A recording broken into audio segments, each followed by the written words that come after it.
Plants vs. Zombies is one of my favorite tower defense games. It brings a lot of joy to me playing through it again, and I love that it still has a friendly community. Yet, with most games, even this game comes with its difficulty, and these are my picks for the top 10 hardest Plants vs. Zombies levels. Whoa, J-Bro Gaming. Let me stop you right there. I'm the gaming gnome, and Plants vs. Zombies isn't a difficult game, you see. It's very easy, and you're just a nerd, bro. Okay, goodbye. Gaming gnome. This game can be pretty difficult to people who, don't really know what they're doing. Even, me, who has been, playing through this game, for a very long time. I still have some difficulty to this level of game from time to time. So with that all the way, let's just be on with the list.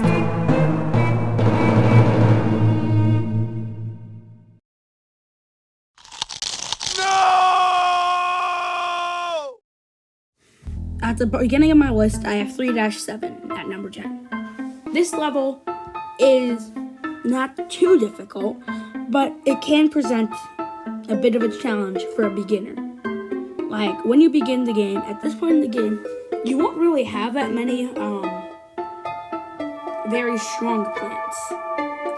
So the best thing you have are repeaters at this point in the game. So, and that's not a very good counter for all the zombies in this level. Like the Zombonis, Bucketheads, Snorkels. All those can really damage your defenses. So yeah, that's why this one's on the list at number 10. On to number 9. Here at number 1, we have 5-8. Now this level is on the list for an extremely obvious reason that I feel like I'm not even obliged to mention. It's because of the Garden Chore. I literally have nothing else to say about this one. It's pretty difficult first time through. Onward to the next one. Up next is Dr. Zomboss himself. You'd expect this level to be higher, but no, I don't find this one too difficult, even though you can summon any zombie. So I find it really difficult when he just swarms like Zombonis and crushes your corn. I don't understand why kernel pulls are so rare in this battle. Seriously. And here we have 4-8. So you may be wondering why this level is, I think this level's harder than the one that introduces Gargantuars. But it's mainly because I find Pogo Zombie to be a bigger threat than Gargantuars. This level is I usually lose lawnmowers on this level, and I do not do that with 5-8, which is strange. Also, I usually lose Survival End. I also lose a lot of Survival Endless to Pogo Zombie, so I find Pogo Zombie one of the harder zombies in the game. So yeah, that's why it's higher up than this one. And here we have 5-7. This level can be pretty difficult at times due to all the zombies being from the roof, which contains probably the most difficult zombies.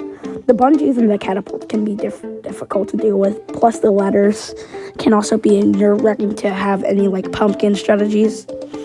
So that could be pretty difficult to deal with. But it's not too difficult because of Umbrella Leaf is the Lord and Savior on this level. If you do not have Umbrella Leaf on this level, this becomes a lot more difficult. So there's actually a worse version of this level a bit later in the game. So we'll get to that one when it's time.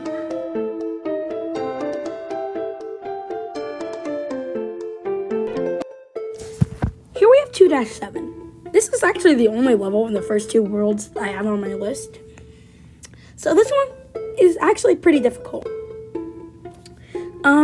With screen doors and footballs, and there's a lot of them, it can be pretty nerve-wracking, especially for beginners.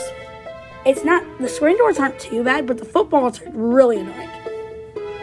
But it actually becomes a little easier in Adventure 2, where you can just use Magnet Shroom, and literally both of them can be combated with that. So it actually becomes a little easier in Adventure 2. But the main reason I have this on my list is because of the absolute torture, this level is without sunflowers. It is absolutely one of the worst challenges ever. See, it's kind of like that 4-4 video I did a while back, but actually possible. It's so bad. I hate it. Here we are with number 4-9. Now, this one can be pretty difficult in Adventure 2. If Crazy Dave doesn't give you, like, cactus or blowover, then no, you are not going to do well. You're just not going to. There is, like, a level we'll talk about later where it's, like, the exact same thing. If he does not give you a good plant, it is the worst thing ever. But this level is just really annoying. Like the swarms of balloons and pogos. With the pogos, you can just bring Tonut or Magnet Shroom. With the balloons, just bring Blowover. On to the next one.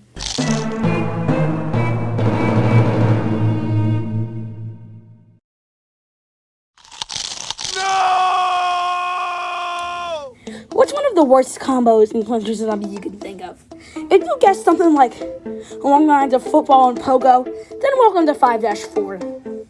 That's essentially what this entire level has to offer. Just endless, essentially just endless swarms of football zombies, pogo zombies, and even ladder zombies, which can really be very annoying. Luckily, the level before gives you coffee bean, which is very useful in this level to combat the swarms of footballs and pogos and ladders. But another thing that can be really annoying is the high concentration of normal zombies, to be honest. Like, look right here. Like, I just get swarmed with legitimately just normal basic zombies, and I don't have time for the insta-kills to recharge. So this level can be pretty difficult at times. Luckily, since it's late in the game, you'll have a lot of really good plans.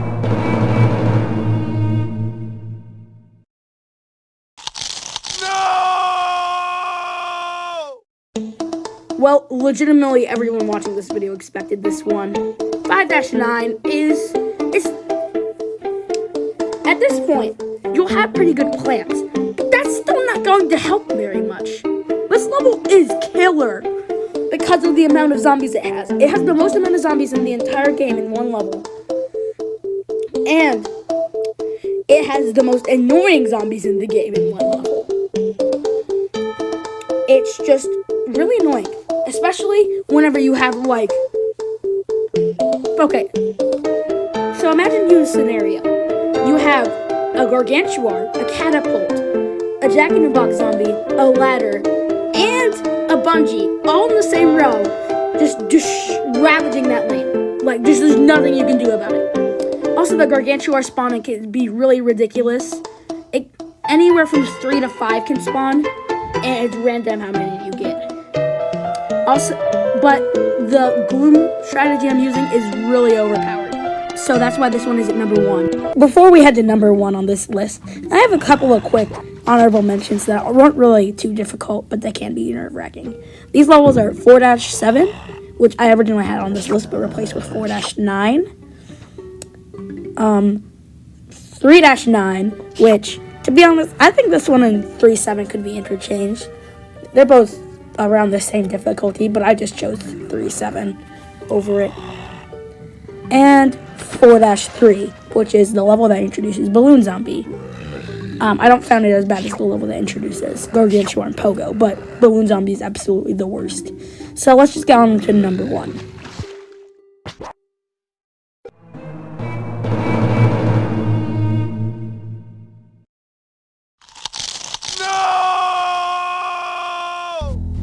Welcome everyone to the bane of my existence. Welcome to 4-4. You guys might not have expected this level, but I knew that no other level can trump this one in the absolute worst and hardest Plants vs. Zombies level.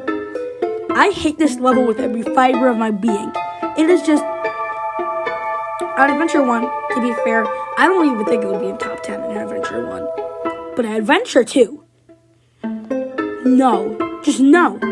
It's like 4-9. If Crazy Dave just doesn't give you if he just doesn't give you cactus or blowover and he doesn't give you a single mushroom, then no. GG. Just reach try. If you're playing on like the DS version or like PC or something like that, where you can't refresh the plants, then good luck spending 8 months trying to do it. That was a true story. I spent 8 months on the DS version trying to beat this level. Also, this level is the reason why Adventure 2 with no sunflowers is impossible.